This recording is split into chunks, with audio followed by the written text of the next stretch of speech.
Good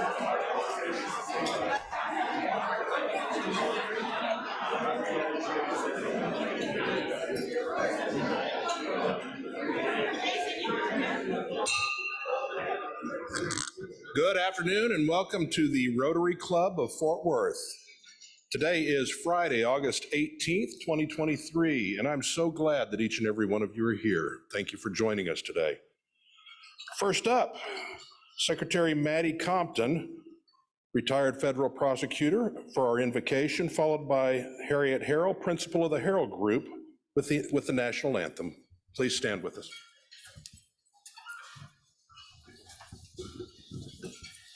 Good afternoon. Will you pray with me? Holy Spirit, the Fort Worth Rotary Club gathers in gratitude for another day of life and its opportunity to give service to our community and the wider world. Today, we celebrate the 103rd anniversary of the ratification of the 19th Amendment to our Constitution that gave women the right to vote. In that vein, we celebrate the women who have led this club: Judith Carrier, Zem Neal, J.R. Labby, Rachel Marker, Courtney Lewis, and Sean Snell. We offer a prayer of gratitude for the gifts of all women, our female members, relatives, the servers in this room, and those women everywhere whose touch causes a ripple of goodness across all 7 continents. We lift to you those who are sick, physically and mentally, and those who are in mourning for lost lives, lost homes, lost relationships. Surround them with your healing presence and shine your light of hope into their lives. Almighty Deity, we ask you to make us uncomfortable when we are complacent in a world crying out for help from every corner, to give us the humility to acknowledge when we are complicit in difficult situations, and the strength to act with compassion in the midst of hard issues. Omnipotent One, remind us in the words of William Sloane Coffin that the world is too dangerous for anything but truth and too small for anything but love. Amen.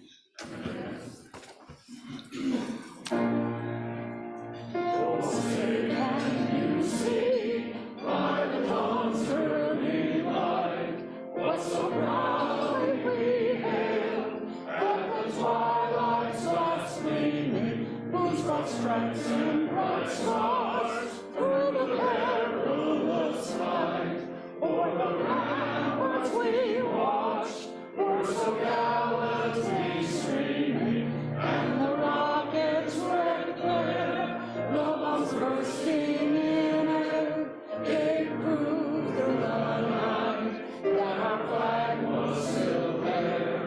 Oh, say does that star-spangled banner yet wave o'er the land of the free and the home of the brave. Thank you, Maddie. Thank you, Harriet.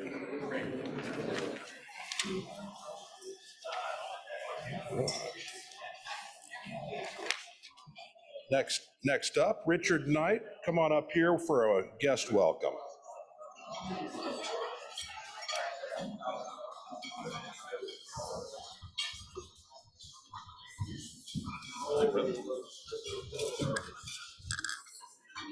Thought I had more time.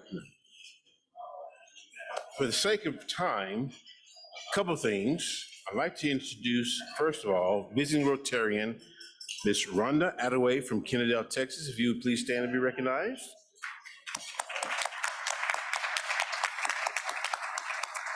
And because we have so many other guests in the room, if you would all stand, read them all? Read them all. Read them all. He said read them all. Okay, here we go. Emily Messer, guest of Gary Cumby. John Burke, guest of Carlo Capua. Amber Zuckerman, guest of Rebecca Montgomery. Amber here. Allison Ricks, guest of Victor Neal. It's like BB Francis, guest of Chris Cobbler. Ryan Estridge, guest of Victor Neal also. And Joel Burns, guest of Eric Fox. We're so glad you've taken the time to spend your lunch hour with us today. Please come again. Thank you. Thank you very much, Richard. All right, today's program is brought to you by Sierra Bank, a true Texas independent bank that traces its lineage back to 1890, and its family ownership spans over 3 generations. Today, it has 8 North Texas locations with total assets approaching $1 billion. President and CEO Charlie Powell and Senior Vice President Henry Borbola are both longtime members of our club. Now, Charlie, what was it like at the beginning? Oh, okay, yeah. Okay. All right. So next up is our 4-way test. For those of us visiting, 4-way test is something that every Rotarian judges all that they think, say, or do and filter through before we do said thing. So if you'll please repeat with me. Number 1, is it the truth? Number 2, is it fair to all concerned? Number 3, will it build goodwill and better friendship? And number 4, will it be beneficial to all concerned? Next up is Ryan Jodish for the newscast. Come on up.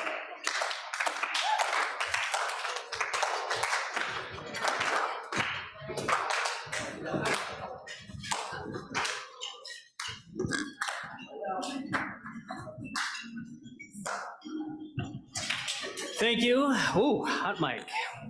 Thank you, Mr. President, Captain, Admiral Kirk.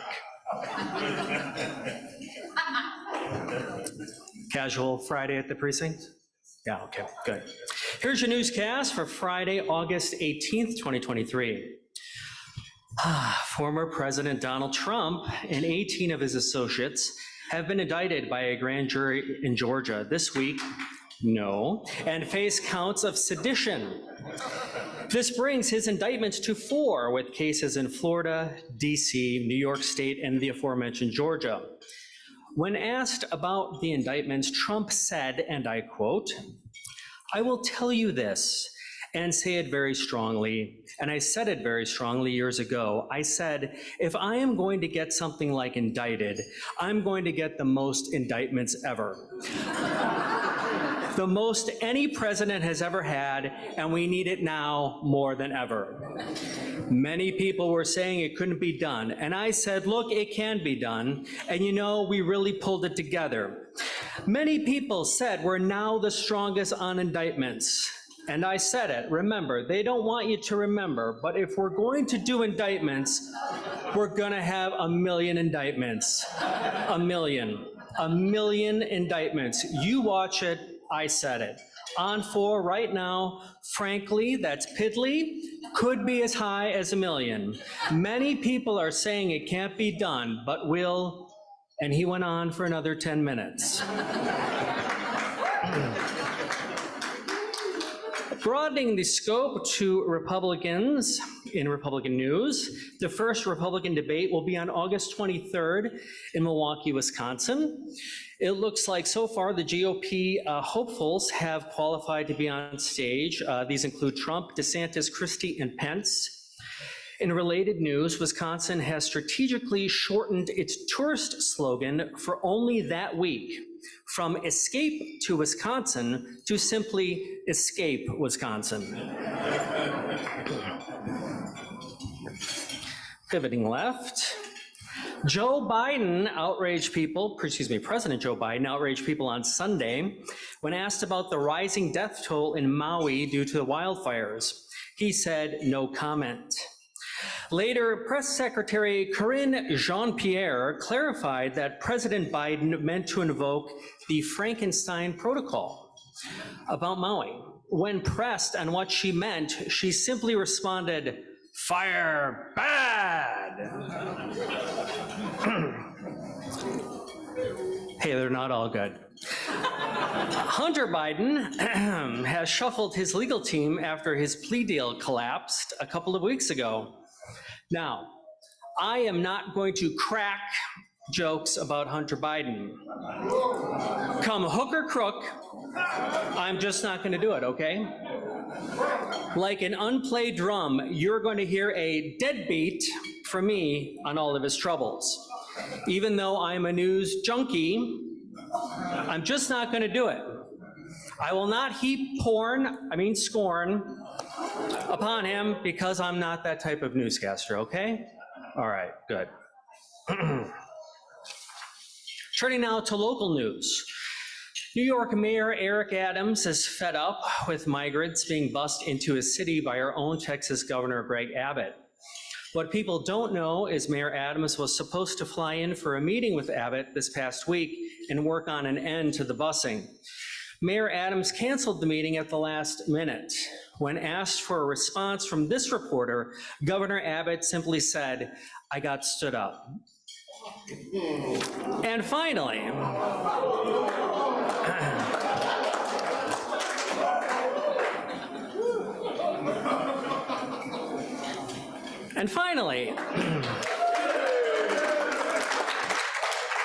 you got to do your part. Many know it's Hot Mustache Summer 23, but not everyone is enjoying it to the fullest extent. So I used the power of AI, which will soon rule us all, and got some images of our favorite Rotarians with mustaches. So first up, Tom Law Jr. Next up, past President Carlo there. Come a little close to the camera. Current President, Captain Admiral Father Kirk. And finally, the King, Ed Macklin. Your weather forecast, it's summer, it's Texas, deal with it. Thank you.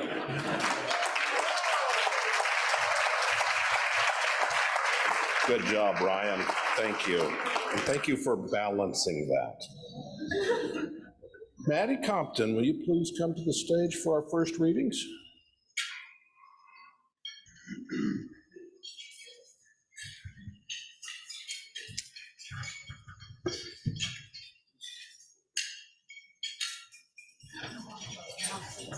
Sorry to catch you with a mouthful of food. We have two first readings today. The proposed members are Katie Wari. Her title is Individual Giving Officer, Trinity Habitat for Humanity. Her classification is nonprofit, and her proposer is past President David Campbell. Our second one is Rachel Capua, Vice President, External Operations Dean at Tarleton Fort Worth. Her company is Tarleton State University, classification, education, and her proposer is Kim McQuiston. If no written objections are received in the Rotary office by August 25th, these proposals will be given second readings and voted on by the club. Thank you very much, Maddie.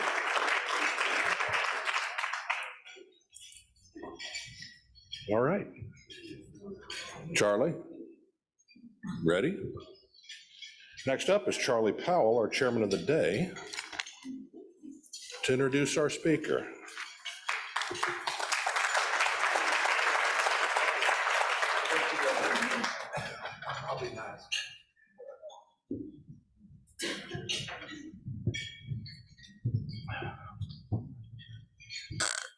JR, are you back there? When Maddie came back to the table, I thought I heard you.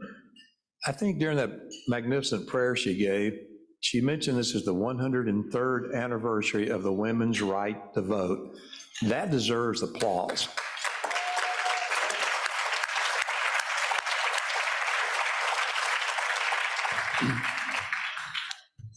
What's that old saying about the best laid plans? I received a call a few weeks ago asking about our sponsorship at one of the upcoming luncheons. And certainly it didn't make us any particular difference which one of the Rotary lunches we sponsor. We tend to do one each year. But I saw where our good friend Sean was speaking on behalf of Fort Worth Dallas Airport. And it was obvious that we had a connection to that because, as many of you know, Henry Barbola, as was mentioned earlier, works with us at the bank. He used to till he went on that board, Sean. He's gone a lot to your meetings. But anyway, with that connection, we said, well, we'll just do this one. Well, I would assume Henry would be up here. And as the way things work out, Henry had rotator cuff surgery on Wednesday. He's doing fine. Spoke with him this morning. And he'll be back playing the piano soon because obviously that was beginning to bother him also. So that's where Henry is. So much for planning. Like so many of you, I had the pleasure of meeting Sean 10 years ago when he came to Dallas-Fort Worth Airport. Well, it's hard to say Dallas-Fort Worth. Dallas-Fort Worth Airport as its CEO. And he'd already had a successful 28-year career, as we know, in the airline industry. And wow, what a job this man has done along with his team. And he's going to say his team a lot, but we know leadership is usually comes from the top downward. His leadership's been outstanding. DFW Airport survived the pandemic, like most of our businesses in this room. But since then, he's gone on to where DFW Airport is the second busiest airport in the world, serving 80 million passengers with over 250 destinations. Not bad. Number 2 in the world, I'm a UT grad, but where's Penn? Our team hadn't done that well lately. We'd take that. But anyway, number 2 and heading toward number 1. Also, Sean has led DFW, and I know Kirk's going to tell you my minutes are up in a second, has led DFW, and this is an amazing thing. We all know how great DFW is, but you talk about the economic impact, not just here in Fort Worth, but across the entire region. It now has a $37 billion, with a B, impact a year, and they have over 60,000 employees in and out on the airport. In fact, we were out there just last month for an opening in one of the terminals that's doing some revision. So again, he and his wife, Susan, he also, with everything else he does, he finds plenty of time to serve on numerous boards throughout this community and nationally and internationally with the airline industry. At the same time, he serves on the United Way board here in Tarrant County. And I would also say that along with all that stuff he's done, he also spends time to take care of his family. He and his wife, Susan. He has 5 daughters. I'm also calling him, he's learning very familiar with that word. How does it go? Father of the bride, because one of the girls just got married last year, and I think he's got another one coming up. So he's learning that also. So again, in closing, we were exchanging texts yesterday. And I just happened to ask Sean, I said, Sean, is there anything you haven't done or since you moved down here and you've done so much in this community? And he texts back to me, and I actually wrote this down as a quote. He says, Charlie, after 10 years at DFW, I'm still not used to the summer heat here. How fitting. I checked the records yesterday. At the time he was texting me, was a record heat day for that date in Texas. So Sean, even us native Texans, it's hot to us also. So again, and by the way, today, the record is 112, set in 1909. So again, please help me welcome somebody we already all know who has a tremendous impact on all of our lives, both economically and his service to our community, Mr. Sean Donahue. Sean.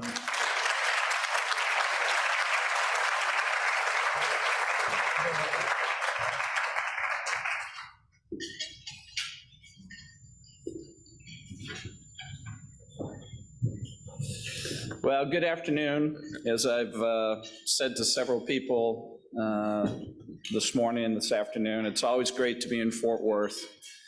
I think everyone knows that Fort Worth and Dallas own DFW Airport, and we couldn't ask for a a better community in supporting all of our efforts. I want to also a shout out to Joel Burns, who has just joined the DFW board. Joel. Many of you probably know Bill Meadows. Bill just left the board, thank God. I'm only kidding, I'm only kidding. Bill likes to torture me even more than I torture him, but Bill has been on the board my entire time here at DFW, and very, very fortunate to have him on the board and call him a friend. As Charlie said, Henry Borbola is now the chair of the DFW board, great supporter. Henry's passion for DFW is just unmatched, and we're very lucky to have him. And also Vernon Evans, I'm sure many of you in the audience know Vernon. Vernon's the board secretary.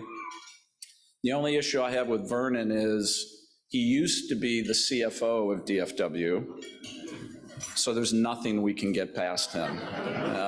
But Vernon is excellent. And then finally, Mayor Parker, has just been doing a fantastic job, obviously, as mayor for the last couple of years, but her support to the airport is terrific, and we appreciate it. So, Kirk, thank you very much for the invitation. Charlie, thanks for the notes. Thanks to the entire Rotary leadership team. And give you a quick presentation. Mayor Barr, great to see you. Thanks for everything you've done for DFW as well. All right, so I'm pretty much going to talk about growth. And we're all familiar with that term, but I wanted to share a couple thoughts with you. As Charlie said, we're the second busiest airport in the world right now. But when you look at this region, the growth of the region is incredible. I've been here 10 years.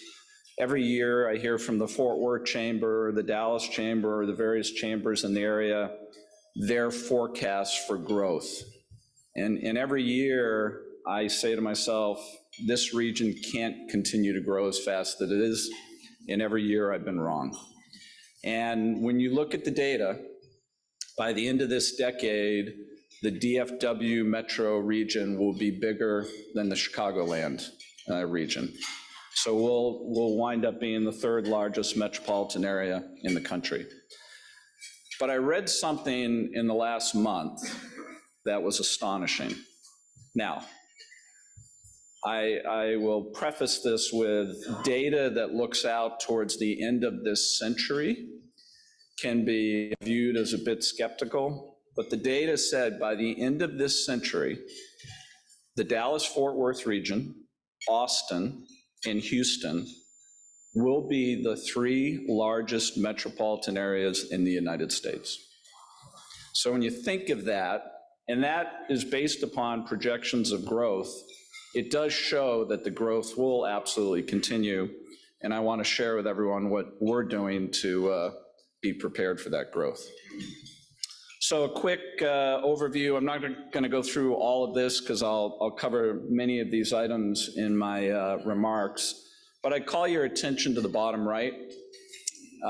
We only have 2,000 employees at DFW that work with me as colleagues. As Charlie said, 60,000 people work at the airport. But I got to tell you, the 2,000 colleagues I have at DFW, in my opinion, are the best in the business. Their pride, their commitment, their focus on taking care of customers, taking care of business partners, taking care of each other is unmatched. And we wouldn't be the airport we are without our employees. We talk a lot about assets at an airport and multi-billion-dollar terminals and things like that. Unquestionably, the most important asset we have at DFW are our employees. And I know many of you feel the same way with your companies as well. Charlie mentioned 250 nonstop destinations out of DFW. So every year, between O'Hare Airport in Chicago and DFW, we kind of rotate on who offers the most nonstop destinations. No other airport globally comes close to these numbers. And, a shout out to one of Fort Worth's biggest and most important companies, American Airlines. If it was not for American Airlines, this airport would not be what it is. And certainly, we wouldn't be anywhere near over 250 nonstop destinations. Robert Isom and his team, they run a great airline, and their commitment to DFW is absolutely paramount to our success. So a lot of airlines serve DFW, but American is by far our biggest customer and our most important customer, and we wouldn't see these numbers if it wasn't for American. One of the priorities when I arrived at DFW 10 years ago was I felt that DFW did not have enough international service. And we frequently will go out on the road promoting the Dallas-Fort Worth region, and we have seen a lot of success, even during the pandemic, with new carriers coming in. Again, you know, nonstop service to Istanbul now, nonstop service with Finnair to Helsinki. Qatar Airlines has 2 nonstop flights a day out of DFW to Doha, Qatar. We've got Emirates to Dubai. We've got Qantas has been flying to Sydney nonstop. Now they fly Melbourne. And obviously American has by far the biggest international reach of any carrier at DFW. And the reason this is so important is, you know, if you talk to Visit Fort Worth and Bob Jameson and Mitch Witten and the team, when it comes to tourism, the international visitor spends probably 3 or 4 times the amount of money in Fort Worth than a visitor from Boston. So we've really focused on international. And I would also offer this opinion. When we do go out and we promote the region, the success of this region is not very well known globally. It is very, very well known within the US, but we're always going to be out there promoting the success of this region internationally. And, you know, we'll be in London frequently. It's our biggest international market. And it kills me to this day when people will say, "Where are you from?" DFW Airport, and they say, "Oh, I love that show, Dallas." I mean, if that's what they think this region is, we need to do a better job of educating them. So passengers, these numbers are from last year. We will hit 80 million passengers this year. And in the last 2 months, we have set 25 records for most passengers in a day in our history. So think of that. In 2 months, 25 separate records on the busiest days. So our busiest day, 281,000 customers through DFW. And if you do the math, you multiply that by 365, that gets you to 100 million customers a year. And we are going to get to 100 million by the end of this decade. Conservatively, we're saying by the end of the decade. I wouldn't be surprised if it happens a little bit sooner. And taking care of all those customers, not only from a customer experience standpoint, from a reliable standpoint, but also from a safety and a security perspective, those are our key objectives at DFW.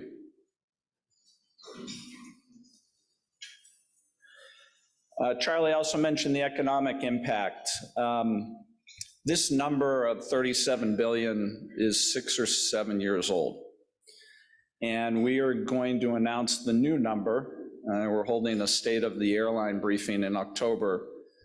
Suffice to say, the new number is going to be a multiple of this number because of our growth and the growth of the region. So we understand the economic impact we have. We understand the responsibility we have for all the people and all the jobs. We take it obviously very seriously. I believe we still are the second biggest economic engine in the state of Texas, behind the port of Houston, not the airport, but the port of Houston. And with our new numbers, I'm not sure we might overtake the Port of Houston, so we'll see. I want to again recognize our employees because they've achieved some accomplishments and some recognition that I always like to highlight. Number one, in terms of best customer service of the large airports in the US, again, it's a focus of ours. When you think of it, and Kirk would appreciate this, the employee group at DFW that has the most interaction with our customers is our police team. Because they're out in the terminals, they're interacting, they're helping people. While they do a great job of keeping us safe and secure, they're also wonderful ambassadors to all of our customers. And we rely on all of our business partners, all the concessionaires that work at DFW. You know, we work with them to help them to ensure that they've got the tools to take care of our customers. And during the pandemic, the impact on our concessionaires was extreme because most of our concessionaires are local. Many of them are small businesses. Many of them are minority and women-owned. And we had to take some steps to help them. So during the pandemic, we made the decision very early on to waive all their rental payments to DFW for about 18 months. We walked away from $70 million of rental payments. But the reason we did it was we wanted them all to make sure they came out on the other side. And now that all this traffic, thank you. Now that all this traffic has returned, 99% of the concessionaires are back and open at DFW. And this summer, they are having record results as well. So it's true sense of partnership. I also wanted to point out, I know we're in Fort Worth. I know we are in the state of Texas. I know we are about energy. I know we are about oil and gas. But aviation is one of the leading industries in the world in terms of carbon emissions. And we need to step up and address those issues. And from a DFW airport perspective, we've been on this journey for well over 10 years. And we are an industry leader when it comes to sustainability. We are the largest carbon neutral airport in the world. We purchase, you can imagine the amount of energy we use at DFW. 100% of the energy we use, we purchase from wind. And by the way, when we made that decision 8 years ago, it reduced our energy costs by $20 million. So it was good business as well. And we are focused on continuing to be an industry leader when it comes to sustainability. We are not anti-fossil fuel. We are pro-sustainability. We just had a groundbreaking of a new central utility plant that will be 100% powered by electricity. And we're going to keep pushing the envelope when it comes to sustainability because aviation is a huge carbon emitter, and we've got to play our part in getting this industry back on track. So we take pride in these accomplishments, and we're not zealots about it.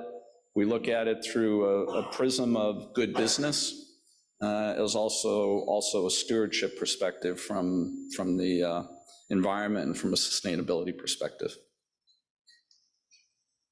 So, as we grow, we're spending a lot of money at DFW. We have a $7 billion capital program through the end of the decade. And one of the most recent projects, as you fly through DFW, hopefully you've had the chance to fly out of what we call the high C gates. So it's, I think, gate C30 through C36. The look and feel of that complex is going to be similar to the look and feel of our new terminals.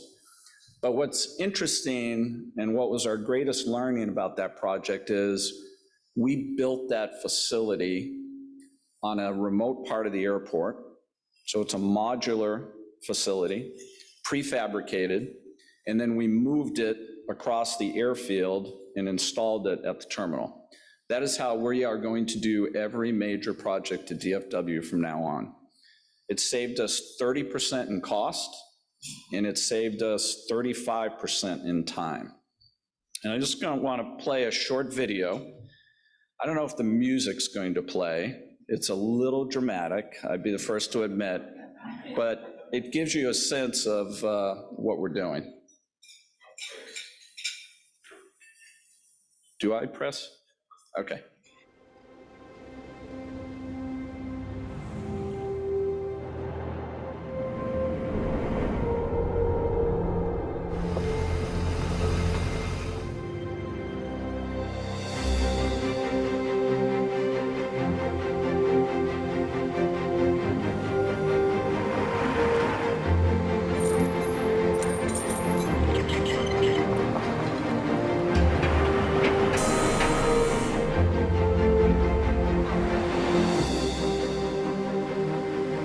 All right, doing final check on the module. Looks like we're good. Convoy is clear and ready to roll.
So a couple comments about that. Any engineers in the room? I am not an engineer. When we planned this project, if you saw at one point, we had to move them underneath our Skylink system. The engineers said it would clear by 7 inches. It cleared by 6 inches. Pretty good work, I'd say, by the engineering team on that. Number two, the vehicles that were transporting the modules are the vehicles that transport the space shuttles. So not only did they transport it, but at the end, if you saw, they lifted them up and actually installed them as well. One person walking behind those modules did all of that work and drove it. Pretty astonishing. Last point I'd make on this, first time an airport ever did a project like this anywhere in the world. We have had airports literally from all over the world visit us in the last year because they would like to do the same thing. Not all airports will be able to do it. Again, we're blessed at DFW that we have so much land. So we were able to create this on-site modular prefabrication site and then build it and move it over. A lot of airports don't have that flexibility, so we're taking advantage of what we had. But you know, one of the big cost drivers in airport projects is the impact it has on your existing operations. So when you're building around terminals, you can only build overnight, it's hard to do work, you've got to badge all the employees.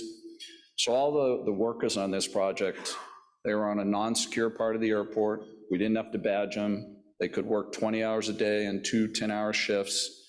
And that's what drove all these efficiencies. And that's what we're going to continue to do with our projects in the future. So pretty cool project. We're proud of it. And it creates the foundation of how we're going to do the projects for the foreseeable future. So quick slide on what I would say the how. You know, what are the focus areas at DFW in terms of how we're going to continue to keep growing and hopefully being an airport that everybody's proud of. DE&I, you know, I got to be candid. When I hear a lot of the discussion around DE&I politically these days, I find it disappointing. DE&I is part of our culture at DFW. Having a diverse group of employees, it makes us stronger. It reflects our community. We spend a lot of time talking to our employees, making sure they feel like they're welcomed, feeling like they're valued. We do the same thing from a supplier perspective. Supplier diversity is very important to us. It makes us a better airport. So despite all the talk politically, and I'm not going to take one side or the other, all I wanted to pass on to you, and we talk about it all the time, it is an absolute strength of DFW and one we're going to continue to focus on. Innovation. We stood up an innovation department about 5 years ago, and they've been doing really good work. Yesterday, for example, we tested out a wireless charging of a Tesla. Literally, the battery is about the size of this podium. Car drives over it, starts charging. Those are the type of things we're looking at from an innovation standpoint. Electrification is coming. And you know, all you need to do is talk to the car manufacturers. Many of them, if not all of them, over the next decade, are going to transition to all electric vehicles.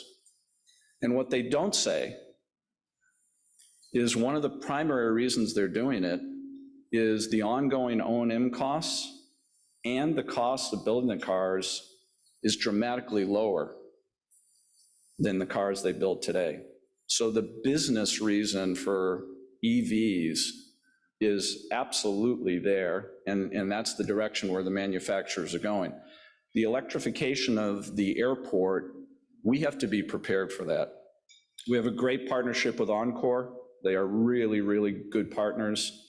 We have 4 separate substations at DFW. We're going to build a 5th. We have redundancy throughout the airport, but we are anticipating over the next decade, the load on the airport is going to more than double. And we are doing the planning now to make sure we're ready for that. And then, by the way, in the next decade, you're going to see the flying taxis. We call them eVTOLs. We're starting the planning for those as well. So my only point is it's coming to us, and now is the time to get prepared for it, because you can't get left behind when it comes to this issue. It's a really critical issue for us. Digital transformation, like many of you in here, a lot of work on the digital side. Some of the key projects we're working on, we are now creating a digital twin of the entire airport. And what that allows us to do is do a much better job of anticipating issues in facilities. It gives us predictive information so we don't have to react to it. We can address issues before they become big issues. Just like many of you in here, we're working on AI and what that can do for us. Personally, Charlie mentioned my daughter's getting married. AI wrote my wedding speech, so I think that's pretty good. Don't tell my daughter, okay? And I spoke about sustainability. So, gonna wrap up with the key projects moving forward. Terminal C. Pardon my French. It's the bastard child of DFW. You know it is. You travel through it, with the exception of the high seas. We are going to do a different project in C than we did with A, B, and E. So 5 years ago, terminals A, B, and E, we refurbished. And the terminals are fine and they're working. We are not going to refurbish Terminal C. We are going to literally tear it down in phases and rebuild it, just like I showed you in the video. And it desperately needs it. And as part of it, we're going to add gates. We're going to add a gate. We're going to add a pier of gates in C.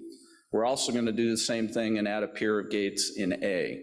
And those will be strictly for Americans. So they'll get nearly 10 more gates from that project.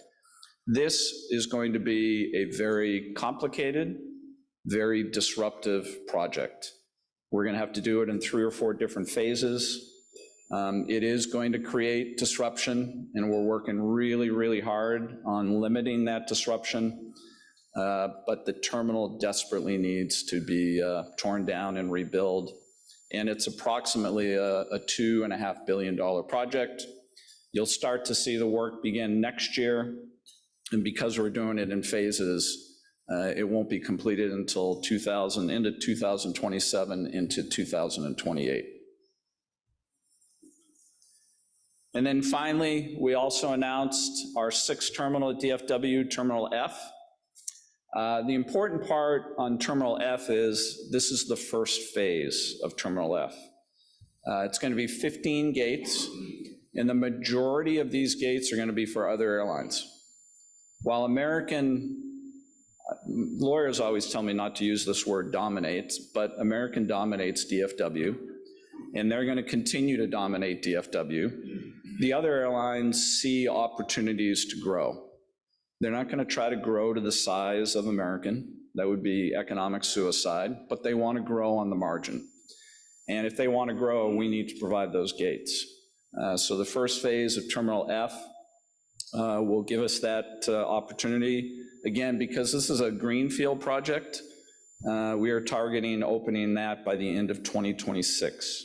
So you'll see this also start coming out of the ground next year.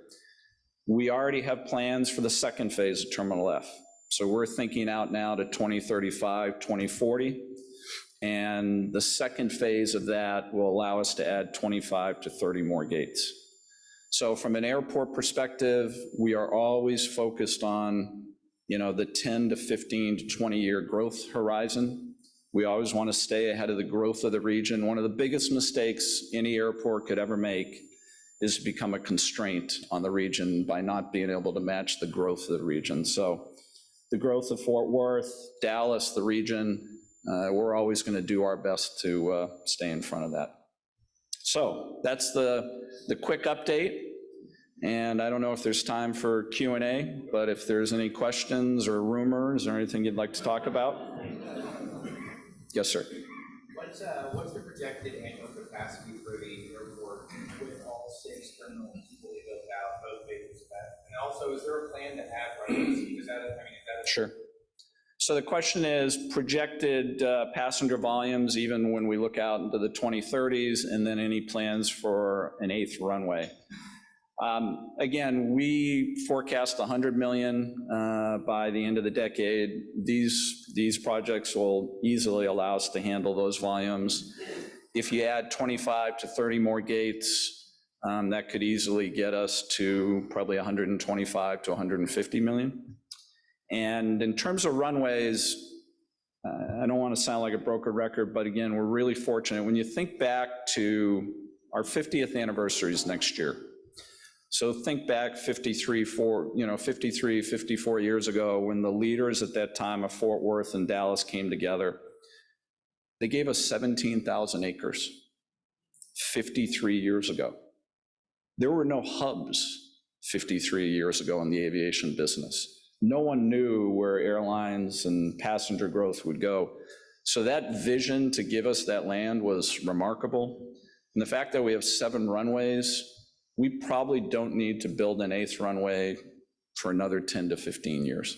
But we already have it in our master plan. We know where it would be. And when we have to pull that cord, we will. The vitamin, the last part of it is going to expire soon, allowing Southwest to expand. Is there a good plan to get Southwest over to DFW? Good, very good question. So the question was Southwest, would they, any plans for them coming to DFW? We have not had any formal discussions with Southwest, but what I would tell you is I absolutely expect them to come to DFW. And the reason is not really DFW per se, but if you're Southwest, you can't grow at Love Field anymore. Southwest is based here in the region. They're headquartered here. As I mentioned, one of the fastest growing metropolitan areas in the country. They have to grow. They can't grow at Love. I don't think they're going to McKinney. So we expect them to come to DFW. When they would announce that, when they'd start talking about it, I'm not sure. But that was part of our planning for Terminal F. We've got to have the ability for other airlines to grow here as well. So I do expect it.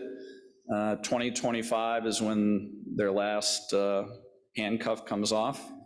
And we'll see once we hear from them. Yes, sir.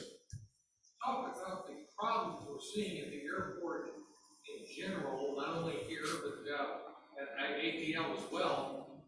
Cars being stolen from the airport and driving off the airport. How does that happen? How is that allowed? What are we doing about it? Yep. So you might have seen the story a couple weeks ago. I think on one day in July, we had 10 cars stolen from the airport. We have 40,000 parking spaces at DFW. And during the peak days, 95% of them are full. And our police team and our entire DPS team does a great job, but there is no way they can physically monitor 40,000 spots. It's impossible. Now, we just announced we caught 2 people that were part of this gang earlier this week trying to steal a car. But I'm not going to tell you that the problem's solved. These and their gangs, they are extremely sophisticated. I got a briefing from our team the other day. Kirk, you probably know it better than I do. You can buy a device on Amazon. I think it's meant for auto shops to kind of, look at a car's performance. And within 10 seconds, they're in the car, they can start the car, and they're gone. So it is a real issue. We've had over, I think, 100 cars stolen this year. It has definitely spiked up in the last couple of years. I don't want to mention any other airports. Some airports have seen 400 to 500 cars stolen so far this year. So it is, in many ways, a situation we're all dealing with. I think cities are dealing with it as well. We're looking at some new surveillance opportunities, but it's an issue, and it's one we're going to have to keep attacking and fighting. And we will never get to zero, but we need to get back, hopefully, to a number that is more manageable. Yes, sir.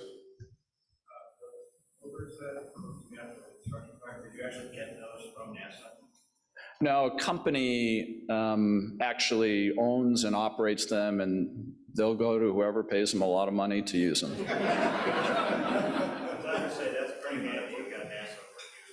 Yeah. Yeah. So, anybody over here? Yep. I believe the original concepts for the activity included the possibility of vertical takeoff and landing aircraft. Is that still? Yeah, good question. So that's what I meant by the flying taxis, eVTOLs, electric vertical takeoff and landing. The vehicles exist today. They're out doing test flights. They are flown today by a pilot. I think 15 or 20 years from now, they might be autonomous. The issue is the FAA.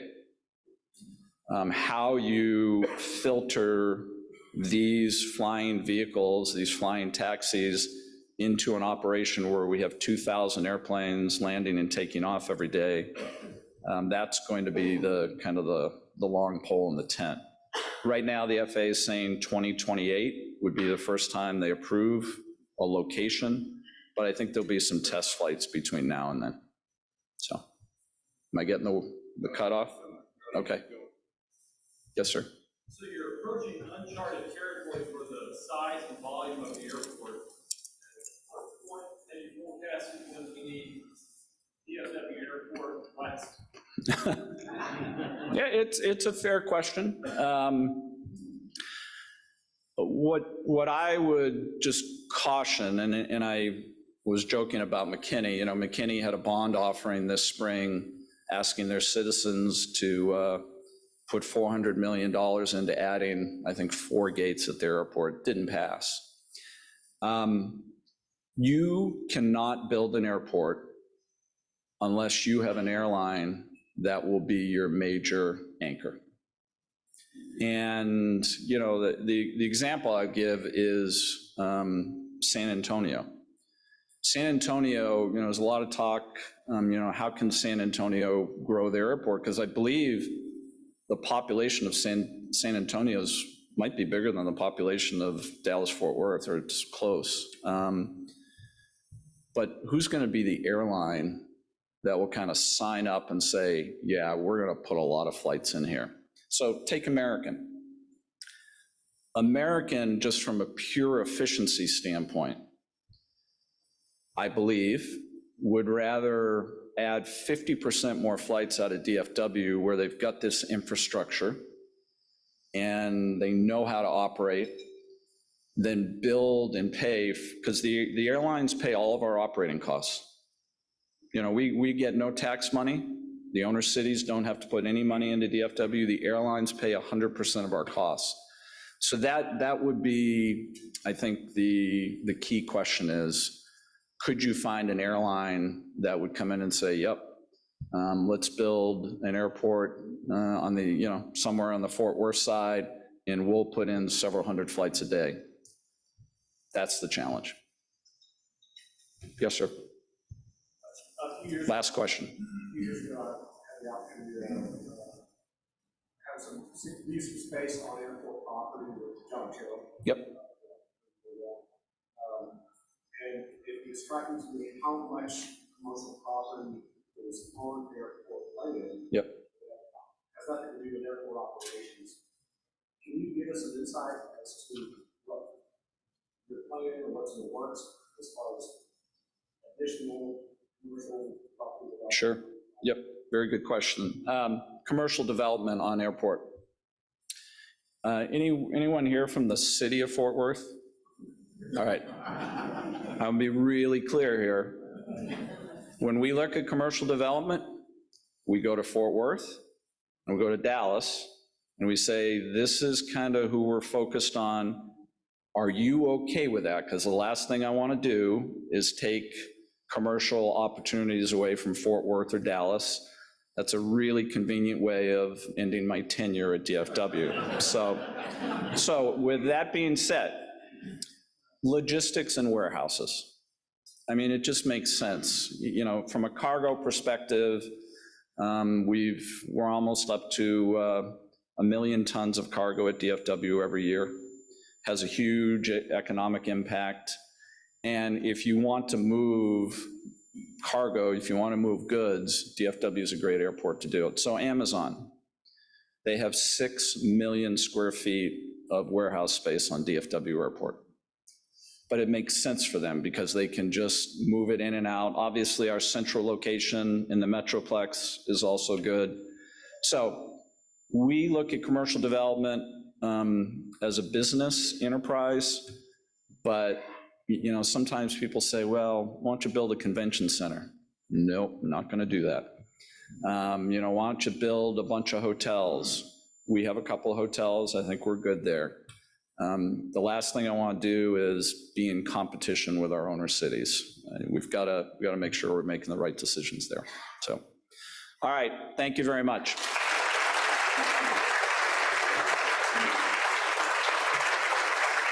Thank you very much, Sean. You know, years ago, when you're looking at that slide, 60,000 people that you had up there working at the airport. A lot of people don't realize that airport is so big, they have their own zip code. Yeah.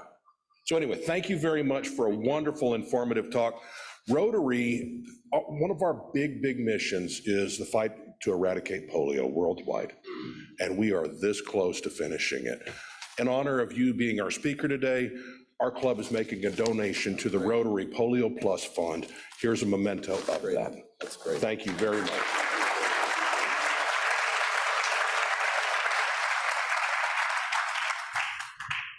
Okay. Closing announcements. First of all, I'd like to thank you again to today's sponsor, Sierra Bank, a true Texas independent bank that traces its lineage back to 1890. And its family ownership spans over 3 generations. Today, it has 8 North Texas locations with total assets approaching $1 billion. President and CEO Charlie Powell and Senior Vice President Henry Borbola are both longtime members of our club, so thank you. We have a finance meeting, conference room, suite 2 on the 11th floor next week, 8/25/23, Dr. Angelica Ramsey, Fort Worth ISD Superintendent, and the program will be Education in Fort Worth ISD, an inside look. I hope to see y'all there. With that, this meeting is adjourned.